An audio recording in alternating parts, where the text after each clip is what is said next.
देखो भाई, पहला क्वेश्चन देखो, the best thing about your father is that he is always taking life a positive attitude, with a positive attitude.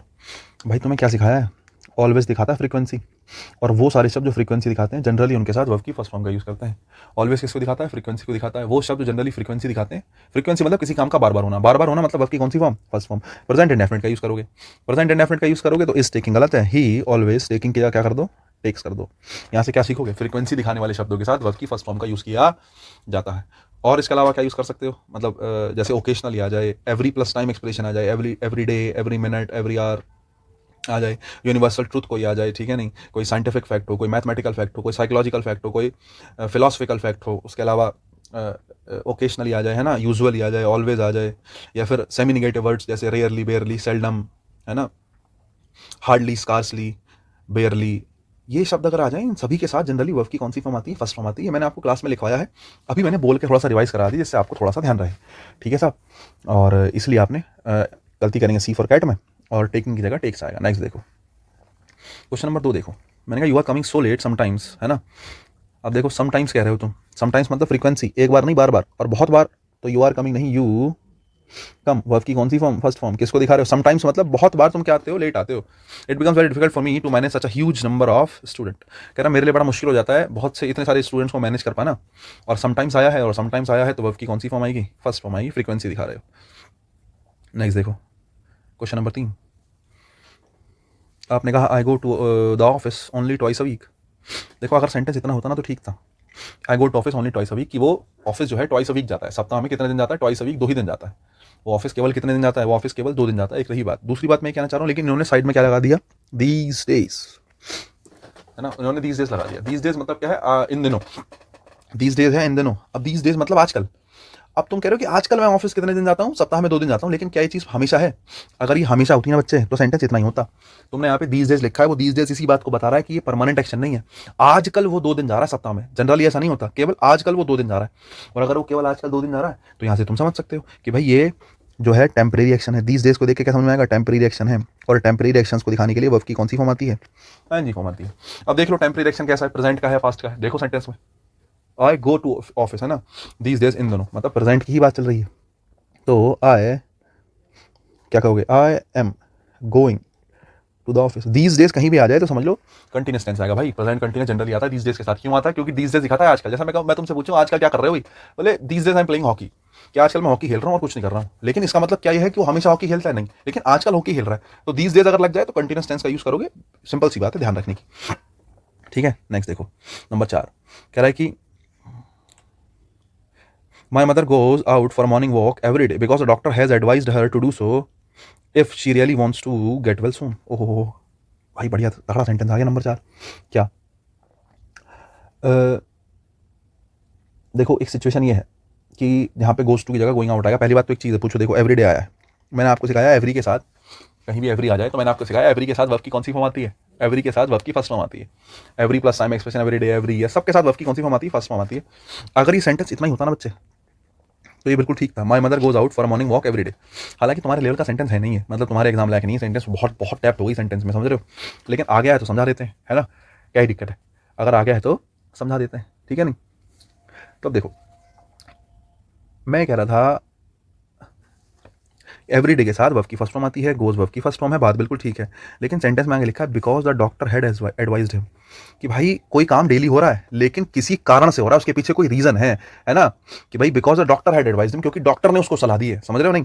अगर generally मैंने कहा मेरी मम्मी जो है मॉर्निंग वॉक पे जाती है, भाई अच्छी बात है, डेली आती है मॉर्निंग वॉक पे, अच्छी बात है, अच्छी बात है, वर्ब की फर्स्ट फॉर्म फ्रीक्वेंसी है। लेकिन आप कह रहे हो कि वो डॉक्टर की सलाह पर जा रही है क्योंकि डॉक्टर ने उनको ऐसा करने के लिए कहा है, ठीक है नहीं। जैसे मैं तुमसे कहता हूँ कि कि भाई तुम्हारे ना, हमारे, मैं कहता हूँ कि हमारे एक मोहल्ले में पीछे की तरफ एक तांत्रिक बैठते हैं, तुम उनसे दवाई ले आओ और दवाई लेके आओगे तांत्रिक साहब से तो तुम्हारा एग्जाम पास हो जाएगा, है ना। तो एग्जाम पास करना अलग सिचुएशन है। मैंने कहा तुम्हारा एग्जाम पास हो जाएगा, पढ़ाई करो। लेकिन मैंने कहा एक तुम एग्जाम पास करने के लिए किसके पास चले गए? मैंने कहा तांत्रिक के पास चले गए। तो ये बेसिकली किसी के कहने पर, किसी दूसरे कारण से ऐसा हो रहा है, समझ रहे हो, कि तुम पढ़ाई करने की कहाँ चले गए? तांत्रिक के पास चले गए। जैसे यही सिचुएशन ये मैं कह रहा हूँ कि भाई मॉर्निंग वॉक को करती है, अच्छी बात है, लेकिन मॉर्निंग वॉक करने के पीछे कारण क्या है? मॉर्निंग वॉक करने के पीछे कारण कुछ और ही है। कारण क्या है? कारण है कि भाई डॉक्टर ने क्या करा, एडवाइस करा है, तो किसी और कारण से अगर वो एक्शन हो रहा है तो ऐसी सिचुएशन में ऑलवेज आ जाए, एवरीडे आ जाए, इन शब्दों के साथ प्रेजेंट कंटिन्यूस टेंस का यूज होता है। चौथा सेंटेंस थोड़ा सा स्पेशल है, थोड़ा सा स्पेसिफिक है, तुम्हें ध्यान रखना पड़ेगा, ठीक है। अगर वो नॉर्मल मॉर्निंग वॉक पे जा रही होती तो गोज आउट बिल्कुल ठीक था, कोई दिक्कत नहीं थी, लेकिन फिलहाल वो किसी की सलाह पर ऐसा कर रही है, ठीक है, नहीं किसी की सलाह पर ऐसा कर रही है। और अगर किसी की सलाह पर ऐसा कर रही है तो इसका मतलब है कि वो सिचुएशन स्पेसिफिक है। गोज आउट नहीं, आप कहेंगे my mother is going out for a morning walk, ठीक है, तो गोज की जगह इज गोइंग कर लो भाई, ध्यान रखना। थोड़ा सा अच्छा सेंटेंस था यार। Number 5, I think so I think she had called she is sneezing again, she is sneezing again, कि वो उसने दोबारा से छीका, है ना, शी इज स्नीजिंग, वो लगातार क्या कर रही है, छीक रही है ना, she is sneezing again, so I think, तो मुझे लगता है शी हैज़ अ कोल्ड। आपने कहा कि तुम्हें लग रहा है कि भाई उसको मतलब उसने छीका, हुई छीकना, छीकना स्नीजिंग हो गया छीकना, और तुम कह रहे हो मुझे लगता है कि उसको कोल्ड है। अब देखो शी हैज़ अ कोल्ड तो ठीक है, अगर मैं इतना सेंटेंस लिखूँ I think she has a cold, मुझे लगता है कि उसको जुकाम है, शी हैज़ अ कोल्ड, ठीक है, तुमने किसी तरीके से भापा होगा, लेकिन मैंने तुमसे कहा तुमने एक एक्शन दे दिया, ये टाइम बता दिया तुमने, इसका मतलब तुमने वो तुरंत वो अभी छीकी, मतलब तुमने एक एग्जाम्पल दे दिया कि प्रेजेंट का, समझ रहे हो, तुमने एग्जाम्पल दे दिया कि प्रेजेंट में तुमने उसको छीकते हुए देख लिया, तो आप कहोगे she has had a cold, she has had a cold. अब तुम कहोगे ये क्या कर दिया सर, मेरे तो समझ में बात नहीं, भाई ध्यान से सुनो, ये शी हैज़ हैड क्या है, पहली बात तो हैज़ हैव के साथ वर्ब की थर्ड फॉर्म है प्रेजेंट परफेक्ट, क्या है प्रेजेंट परफेक्ट, प्रेजेंट परफेक्ट दिखाता है रिसेंट, किसको, recent completed action, recent completed action, ऐसा एक्शन जो हाल ही में पूरा हुआ है उसको क्या कहते हैं, प्रेजेंट परफेक्ट से दिखाते हैं। अब ध्यान से देखो, तुमने एक एग्जांपल में लिख रखा है साफ साफ कि शी स्नीजिंग अगेन, कि वो फिर से स्नीज कर रही है, उसने फिर से छीका। अगर तुम कह रहे हो उसने फिर से छीका, उसने फिर से छींक मारी है, तो यार अंडरस्टूड सी बात है, अगर तुमने साफ साफ बता दिया कि अभी अभी उसके छींकने का काम हुआ है, इसका मतलब तुम्हें समझ में आ गया कि उसको क्या है, उसको कोल्ड है। तुम्हारे सामने कोल्ड तो उसको पास्ट से होगा, कोल्ड तो उसको पहले से ही होगा, तभी तो छींक रही है वो, कोल्ड उसको पहले से होगा, लेकिन आपने प्रेजेंट से रिलेट कर दिया उसको, पास्ट को प्रेजेंट से रिलेट कर दिया। मैंने आपको बताया था प्रेजेंट परफेक्ट होता है पास्ट प्लस क्या, प्रेजेंट। आपने पास्ट को किससे रिलेट कर दिया, पास्ट को आपने प्रेजेंट से रिलेट कर दिया, और अगर पास्ट को प्रेजेंट से रिलेट कर दिया तो फिर ये अंडरस्टूड सी बात है, यहाँ पर प्रेजेंट परफेक्ट आएगा। शी हैज़ अ कोल्ड नहीं, she has had a cold. अगर इतना ही सेंटेंस होता यहाँ से आगे वाला तो ये ठीक था, कोई दिक्कत नहीं। मैं आपको बता चुका हूँ time decides the tense, time decides the tense, की सेंटेंस में कैसा टेंस आएगा टाइम बताएगा। और ये जो शी इज स्नीजिंग अगेन यहाँ पे लिखा है ना बच्चे, ये सेंटेंस टाइम बताने के लिए आया है कि टाइम प्रेजेंट है ना, टाइम कैसा है, प्रेजेंट है। और आपने प्रेजेंट परफेक्ट इसीलिए बनाया क्योंकि आपको समझ में आ गई ये बात कि घटना पास्ट में थी, लेकिन पास्ट को रिलेट, कोल्ड उसको पहले से था, पास्ट में उसको कोल्ड था, तो घंटे 2 घंटे 4 घंटे 1 दिन 2 दिन तक कोल्ड था, लेकिन आपने उसको उसने अभी फिर से छीका, तो पास्ट को रिलेट कर दिया आपने प्रेजेंट से, और पास्ट को जैसे प्रेजेंट से रिलेट करा तो ये आपका प्रेजेंट परफेक्ट बन गया। प्रेजेंट परफेक्ट के लिए हैज हैड कोल्ड लगाओ, ठीक है, इतनी सी बात है बस। नेक्स्ट देखो, बहुत कुछ बता दिया मैंने, मुझे लगता है ज़्यादा ही बता दिया होगा ना, शी हैज़, मतलब इतना जरूरत नहीं थी समझाने की, मुझे ऐसा लग रहा है बहुत देर से मैं एक ही बात को बता रहा हूँ। I am not able to answer any of your questions because they did not give me enough information और डाटा ऑन इट येट। कभी भी येट आ जाए तो येट के साथ प्रेजेंट परफेक्ट का नेगेटिव बना जाता है, मैं आपको बता चुका हूँ क्लास में। और प्रेजेंट परफेक्ट का नेगेटिव बना जाए तो आप कहोगे they have not given, they have not given, सीधी सी बात है। येट आया है, प्रेजेंट परफेक्ट का नेगेटिव बनाओ, डिड नॉट को काट के have not given me enough, ठीक है। नेक्स्ट आओ, you always come late and now I am going to tolerate now I am not going to tolerate it anymore। ओह एक situation और आ रही भाई, 7 नंबर, क्या करें इसका भाई, बड़ी मुश्किल है। देखो ध्यान से सुनो, क्या अगर ऑलवेज का आप यूज कर रहे हो तो मैं तुम्हें सिखा चुका हूँ, लिख लेना भाई ये बात कॉपी में, फिलहाल एक्सरसाइज चल रही है तो मेरे पास जगह होगा है नहीं लिखने की, तो मैं तुम्हें ऐसी बता दे रहा हूँ, ध्यान से सुनते रहो। क्या मैंने बताया, मैं ये कह रहा हूँ, देखो कैसे समझाऊं यार, ऐसे समझा दो, ध्यान से सुनो, मैं ओरली समझाना चाह रहा हूँ, एग्जांपल से तो समझ में आई जाती है। जैसे ऑलवेज आता है, मैंने कहा मैं कहता हूँ कि I always love to play cricket, कि मैं हमेशा क्रिकेट खेलना पसंद करता हूँ, या चलो आजकल तो बैडमिंटन, कि मैं कहता हूँ I always love to play badminton. मैंने आपसे कहा कि मैं बैडमिंटन खेलना हमेशा पसंद करता हूँ, ये नॉर्मल एक्शन है, हमेशा, ऑलवेज मतलब हमेशा, कोई काम बार बार हो रहा है और बार बार हो रहा है तो ऑलवेज के साथ आपने लव लगाया, वर्ब की फर्स्ट फॉर्म लगाई, I always love to play badminton. मैंने कहा कि मैं हमेशा बैडमिंटन खेलना पसंद करता हूँ भाई, अब नहीं, अब से आगे से भी मैं हमेशा बैडमिंटन खेलना पसंद करता हूँ, ऑलवेज के साथ लव लगाया, वर्ब की फर्स्ट फॉर्म लगा दी। ऑलवेज के साथ जनरली वर्ब की फर्स्ट फॉर्म आती है क्योंकि ऑलवेज फ्रीक्वेंसी को दिखाता है, लेकिन कई बार इरिटेशन वाली सिचुएशन में भी ऑलवेज का यूज कर दिया जाता है। सेंटेंस को देखने के बाद आपको ऐसा लग रहा है कि सेंटेंस में किसी व्यक्ति के प्रति गुस्सा या इरिटेशन दिखाई जा रही है, समझ रहे हो, नहीं गुस्सा इरिटेशन क्या, कोई व्यक्ति लगातार ऐसा काम कर रहा है जिसको, मतलब एक बार नहीं बार बार ऐसा काम कर रहा है जिसको देख के तुम्हें क्या आ रहा है, इरिटेशन हो रही है, गुस्सा आ रहा है। जैसे मैंने कहा मुझे बैडमिंटन खेलना पसंद है, इसमें कुछ नेगेटिव थॉट है ही नहीं, इरिटेशन वाली कोई बात है ही नहीं, तो ऑलवेज के साथ वर्ब की कौन सी फॉर्म आई? फर्स्ट फॉर्म आई, I always love to play badminton. Always के साथ लव लगाया, वर्ब की फर्स्ट फॉर्म लगाई, जो कि होता है ऑलवेज फ्रीक्वेंसी को दिखाता है, वर्ब की फर्स्ट फॉर्म आती है। लेकिन वहीं मैं एक सेंटेंस को देखूं, सेंटेंस नंबर 7 को, यू ऑलवेज कम लेट, तुम हमेशा लेट आते हो। तुम्हारा हमेशा लेट आना क्या किसी को इरिटेट कर सकता है? सोच के देखो भाई, बिल्कुल कर सकता है। तुम्हारा लेट आना किसी को इरिटेट कर सकता है। और ऊपर से उसने लिख के भी दिया है, I am not going to tolerate it anymore, मैं इसको इससे ज्यादा टॉलरेट नहीं कर सकता। मतलब सामने वाला इरिटेट हो चुका है बहुत बुरे तरीके से। और अगर सामने वाला इरिटेट हो चुका है तो ऑलवेज के साथ इरिटेशन वाली सिचुएशन में वर्ब की फर्स्ट फॉर्म की जगह प्रेजेंट कंटीन्यूअस टेंस का प्रयोग किया जाता है। और प्रेजेंट कंटीन्यूअस आता है तो आप कहेंगे you are always coming late and now I am not going to tolerate it anymore. 7वां नंबर, एक नंबर 7 था जो थोड़ा स्पेसिफिक सेंटेंस था, एक नंबर 4 था जहाँ पे आपने एवरी डे के साथ वर्ब की एनजी फॉर्म प्रेजेंट कंटीन्यूअस लगाया, यहाँ आपने ऑलवेज के साथ प्रेजेंट कंटीन्यूअस लगाया, ठीक है नहीं। हालांकि यहाँ ऑलवेज की जगह अगर एवरीडे भी आया होता तो भी एनजी फॉर्म ही लगाते, सेम ही सिचुएशन है। दो ही सिचुएशन ऐसी हैं जहाँ पर ऑलवेज के साथ एवरीडे के साथ, है ना, फ्रीक्वेंसी दिखाने वाले शब्दों के साथ क्या आ जाता है? प्रेजेंट कंटीन्यूअस आ जाता है वर्ब की फर्स्ट फॉर्म की जगह। दो सिचुएशन में कौन सी? पहली, तुम किसी के कहने पर कुछ कर रहे हो, है ना, डॉक्टर ने कहा है तुम मम्मी मॉर्निंग वॉक पे जा रही हैं, किसी के कहने पे कुछ कर रहे हो। दूसरा, केस ऑफ इरिटेशन, अगर तुम कोई काम ऐसा कर रहे हो जिससे सामने वाला बार बार इरिटेट हो रहा है, इरिटेशन पैदा हो रहा है, उस सिचुएशन में भी प्रेजेंट कंटीन्यूअस टेंस का यूज करते हैं, ना कि वर्ब की फर्स्ट फॉर्म का, है ना। हालांकि मैं आपको बता दूं थोड़े से स्पेसिफिक टाइप के सेंटेंस हैं, थोड़ा मतलब मुश्किल केस है आपके एग्जाम के हिसाब से नहीं है, लेकिन चलो ठीक है, पढ़ लिया तो अच्छी बात है, हो सकता है कहीं ना कहीं काम आ ही जाए। 8 number, people know that India can be a super power only when they, when के साथ भैया विल का प्रयोग मत करो, मैं बता चुका हूँ पहले से ही, आप डी फॉर डॉग आंसर लगाओ। People know that India can be a super power only when they work honestly and sincerely, ठीक है नहीं। विल को हटा दो, विल हटाने की कोई जरूरत नहीं है। व्हेन के साथ जनरली क्या होता है, व्हेन के साथ जो है हम किसका, विल शैल का प्रयोग नहीं करते। व्हेन के साथ ठीक है, देखो बहुत सारे शब्द हैं, जैसे सबसे पहले आपको इफ बता चुका हूँ, इफ के अलावा व्हेन बता चुका हूँ, व्हेन के अलावा बिफोर बता चुका हूँ, बिफोर के अलावा आफ्टर बता चुका हूँ, ये दोनों बता चुका हूँ मैं कंडीशनल सेंटेंस जब मैंने आपको एक्सरसाइज कराई थी, ठीक है। उसके अलावा मैं आपको कंडीशनल में अंटिल बता चुका हूँ, अनलेस बता चुका हूँ, ठीक है, अंटिल अनलेस हो गया। उसके अलावा इन केस बता चुका हूँ, है ना, और इन केस को इफ के साथ बताया था। ये सारे के सारे शब्द आपको बता चुका हूँ कंडीशनल सेंटेंस में। और इन सभी के साथ, इन सभी के इनके साथ वाली जो क्लोज है उसमें विल शैल का प्रयोग नहीं होता, ध्यान रखना। इनके साथ वाली क्लोज में विल शैल का प्रयोग नहीं होता। कॉमन सी बात तो यही है, इस बात को लिख लेना कहीं, if when before after until unless in case, ठीक है नहीं। चाहो तो as long as soon as भी लिख लो इसमें, है ना, as long as soon as, ठीक है। इन शब्दों के साथ जनरली क्या होता है, इन शब्दों के साथ विल शैल, इन शब्दों के साथ वाली क्लोज में विल शैल का यूज नहीं होता, ध्यान रखना, बहुत जरूरी बात है, ठीक है। और इस बात को लगभग 100% सत्य मान के चलो कि ऐसा होगा ही नहीं, समझ रहे हो। जब कंडीशनल सेंटेंस होगा, वो मत समझना इंटरोगेटिव सेंटेंस आ जाए, इंटरोगेटिव सेंटेंस का इनडायरेक्ट बनाओ, वो सिचुएशन अलग है, वो मैंने आपको कंडीशनल सेंटेंस समझा दी। लेकिन हाँ, अगर कंडीशनल सेंटेंस है वहां पे वैन लगाए तो उसके साथ वाले हिस्से में विल शैल का प्रयोग नहीं होगा, ध्यान रखने की बात है। अगर बात समझ में आ गई हो, है ना, तो मैं ये कह सकता हूँ कि डिफॉल्ट डॉग में गलती है। नेक्स्ट देखो, unless they come up and do not take up, भाई अनलेस आ गया, अनलेस का मतलब होता है इफ नॉट, और अनलेस का मतलब अगर इफ नॉट होता है तो मैं बता चुका हूँ अनलेस के साथ नॉट नहीं आएगा, डू नॉट टेक अप नहीं आएगा, टेक अप ही आएगा डायरेक्ट, डू नॉट तो आएगा नहीं, गलती होगी बिफोर बॉल में, कुछ करना ही नहीं है। I am sorry to say that I can not say anything, है ना, unless I go through the entire document. Number 10, I am sorry, मैं माफ़ी चाहता हूँ। क्या कहने के लिए माफ़ी मांग रहे हो, मतलब किस बात के लिए? That I can not say anything, मैं कुछ नहीं कह सकता, अनलेस जब तक I go through the entire document, जब तक मैं पूरे डॉक्यूमेंट को पढ़ नहीं लेता, है ना। अब बताओ क्या कहोगे, आई गो थ्रू, गो वर्ब की फर्स्ट फॉर्म, जब तक मैं पूरे डॉक्यूमेंट्स को पढ़ नहीं लेता तब तक मैं कुछ नहीं कह सकता। तुम ये कहना चाह रहे हो भाई कॉन्टेक्स्ट क्या है? क्या कॉन्टेक्स्ट ये है कि वो बार बार पढ़ेगा, मतलब फ्रीक्वेंसी है। गो थ्रू मतलब किसी चीज़ को पढ़ना, एंटायर डॉक्यूमेंट, पूरे डॉक्यूमेंट को पढ़ नहीं लेता। क्या डॉक्यूमेंट को पढ़ना, डॉक्यूमेंट से गो थ्रू होना फ्रीक्वेंसी वाला एक्शन है? सोच के बताओ, मुझे तो बस इतना बताओ।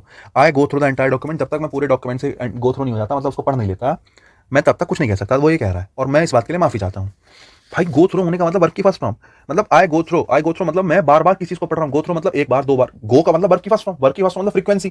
क्या वो बार बार गो थ्रू होगा या एक ही बार होगा? सोच के देखो। अरे यार एक ही बार पढ़ेगा उसके बाद कुछ कह देगा इस बारे में। अभी वो कह रहा है कि मैंने पढ़ा नहीं है, जब तक मैं पूरा नहीं पढ़ूंगा तब तक कुछ कहूंगा नहीं। तो अभी गो थ्रू वर्ब की फर्स्ट फॉर्म फ्रीक्वेंसी को दिखाता है, और ये सिचुएशन या ये सेंटेंस फ्रीक्वेंसी को नहीं दिखा रहा। वो डॉक्यूमेंट एक बार पढ़ेगा फिर तुम्हें कुछ बताएगा, तो गो थ्रू फिलहाल तो नहीं आएगा। क्या कहोगे? अनलेस, बात प्रेजेंट की चल रही है, पूरा सेंटेंस प्रेजेंट में, देखो एम आया, कैन नॉट आया, प्रेजेंट की बात है तो रखना ही प्रेजेंट पड़ेगा, तो आप कहोगे I, unless I have gone through. अब आई हैव गॉन क्यों लगाया? हैज हैव प्लस वर्ब की third form completion of action दिखाता है, कंप्लीशन ऑफ एक्शन दिखाता है। किसी भी एक्शन का कंप्लीट होना हैज हैव प्लस वर्ब की third form, has have plus verb की थर्ड फॉर्म, कोई एक्शन हाल ही में कंप्लीट हो। Unless I have gone through the entire document, की जैसे जब तक मैं कंप्लीट नहीं कर देता, जैसे ही कंप्लीट कर दूंगा वैसे ही तुम्हें कुछ ना कुछ बता दूंगा। अब जब तक कंप्लीट नहीं कर रहा तब तक कुछ नहीं बता सकता, तो फ्रीक्वेंसी नहीं है, कंप्लीशन ऑफ एक्शन है। और प्रेजेंट में कंप्लीशन ऑफ एक्शन को दिखाने के लिए, एक्शन के कंप्लीट होने को दिखाने के लिए हैज हैव प्लस वर्ब की थर्ड फॉर्म लगाते हैं। I have gone through the entire document लिखेंगे आप, ठीक है नहीं। नंबर 11 देखो, unless you have the thorough analysis of the project, है ना। अगर तुमने ठीक से एनालिसिस नहीं करा, अब तुम्हें इसमें कहो सर नोट तो लिखा नहीं है, अरे अनलेस में आ गया ना, अनलेस में नोट आ गया। अगर तुमने ठीक से एनालिसिस नहीं करा है तो यू कैन नॉट से, तुम कह नहीं सकते, क्या नहीं कह सकते, अगर ठीक से एनालिसिस नहीं करा तो कह नहीं सकते, क्या नहीं कह सकते, whether it can be finished with in a given period of time और नॉट, कि ये जो है ये दिए हुए समय में खत्म हो सकता है या खत्म नहीं हो सकता है। एक बात ध्यान रखना, कहीं भी और नोट आया हो ना तो और नोट के साथ वेदर ही आता है, कंजक्शन का ध्यान रखना, कहीं भी और नोट आया और नोट के साथ कंजक्शन वेदर आएगा, एक बात ध्यान रखना, ठीक है। वेदर जो है इफ जैसा ही होता है, हालांकि दोनों में फर्क है, लेकिन जनरली आप मान सकते हैं वेदर जो है इफ जैसा ही है, लेकिन और नोट का ध्यान रखना, कहीं भी और नोट आ गया तो भाई इफ नहीं आ सकता, और नोट के साथ वेदर ही आता है ना, एक बात। बाकी मीनिंग बिल्कुल ठीक है, unless you haven't, unless you don't have the thorough analysis, unless का मतलब इफ नॉट, तो अगर तुमने ठीक से नहीं पढ़ा है तो तुम कह नहीं सकते, भाई बिल्कुल सही बात है, अगर तुमने ठीक से नहीं पढ़ा है तो तुम कह नहीं सकते। अब बच्चा पता क्या करेगा, बच्चा इसको इफ मानेगा, if you have the thorough analysis, वो सोचेगा कि अगर तुमने ठीक से एनालिसिस कर लिया है तो तुम कह नहीं सकते, भाई एनालिसिस कर लिया तो कह सकता है, लेकिन बात यह है कि इसका मीनिंग इफ नहीं, अनलेस का मीनिंग होता है इफ नॉट। अगर तुमने ठीक से एनालिसिस नहीं करा है तो तुम नहीं कह सकते, मीनिंग बिल्कुल परफेक्ट है, आंसर बनेगा no error. 12 number, you will have everything that you desire, कि तुम्हारे पास सब कुछ होगा जिसकी तुम डिजायर करते हो, प्रोवाइडेड दैट, बशर्ते, है ना, प्रोवाइडेड दैट की हिंदी होती है बशर्ते, कंजक्शन होता है, प्रोवाइडेड दैट होता है बशर्ते, बशर्ते इफ यू वर्क हार्ड, अगर तुम कठिन परिश्रम करो। प्रोवाइडेड दैट जो है किसके जैसा ही होता है, इफ जैसा ही होता है, इफ के साथ वाले से वर्क की फर्स्ट फॉर्म है तो दूसरे वाले से विल प्लस वर्क की फर्स्ट फॉर्म आ गई, है ना, with some extra efforts, answer no error, कोई दिक्कत की बात नहीं है, बिल्कुल परफेक्ट सेंटेंस है, कोई दिक्कत नहीं है, ठीक है। नेक्स्ट आओ 13 number, he will call you as soon as he will finish the work, अभी क्या बता के आया हूँ, जरा देखना, if when before after unless until, in case of as long as soon as के साथ वाली क्लोज में विल शैल का प्रयोग नहीं होता, जरा देखना क्या है, एज सुन एज के साथ क्या लिखा है, विल लिखा है, भाई गलत है, एज सुन एज इफ जैसा ही है, यहाँ वर्ब की फर्स्ट फॉर्म तो इधर विल प्लस वर्ब की फर्स्ट फॉर्म, अब सेंटेंस ठीक है, गलती होगी बिफोर बॉल में। नंबर 14 देखो, everybody is talking about the latest movie produced by Vidhu Vinod Chopra, as it is bringing out the real face of Indian politics, as it is bringing out नहीं, as it brings out. अभी अभी क्या ऐसा कहोगे कि वो जो पिक्चर है अभी निकाल के ला रही है इंडियन पॉलिटिक्स का रियल फेस, कुछ दिनों बाद रियल फेस नहीं निकाल के लाएगी। अगर किसी चीज को, अगर कोई पिक्चर है जो रियल फेस दिखा रही है इंडियन पॉलिटिक्स का, इसका मतलब आज भी दिखा रही है, आने वाले टाइम में भी दिखाएगी वो, मतलब अगर किसी ने किसी पिक्चर ने कुछ प्रोजेक्ट करा है और वो मैसेज दिया है तो वो मैसेज आज भी रहेगा, आने वाले 10 साल, आने वाले 50 साल, आने वाले 500 साल भी रहेगा, मैसेज तो सेम रहेगा ना।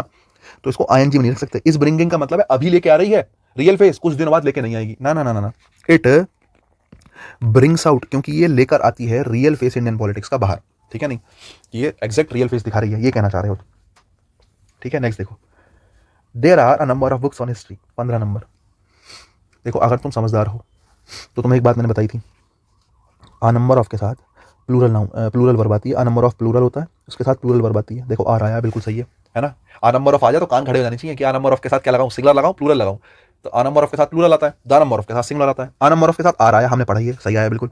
There are number of books on history, है ना, which has focused on the social, अब देखो एक बात सुनो, विच, ये जो विच है किसके लिए आया होगा, सोच के देखो, हिस्ट्री के लिए आया होगा या बुक्स के लिए आया होगा, है ना, वो किताबें जो फोकस करती हैं, ठीक है, नहीं वो किताबें जो क्या करती हैं, फोकस करती हैं, अब हिस्ट्री फोकस करती है, किताबें फोकस करती हैं, किताबें जोर डालनी किसी बात पे, अरे बुक में कुछ कहा होगा ना, उस बात को फोकस करना कहा है, वो किताबें जोर डालती हैं, तो यहाँ बात हो रही है बुक्स की। अगर बुक्स की बात हो रही है तो मैं एक बात बताऊं, बचपन में तुम्हें एक बात बताई थी कि WH वर्ड का, जो WH वर्ड्स होते हैं उनका अपना कोई सिंगुलर प्लूरल नहीं होता, उनका अपना कोई नंबर नहीं होता, वो जिसके साथ आए होते हैं उसके जैसा बिहेव करते हैं। तो विच किसके लिए आया, विच आया बुक्स के लिए, वो किताबें जो फोकस करती हैं किस पर, किसी सब्जेक्ट पर, ठीक है, नहीं।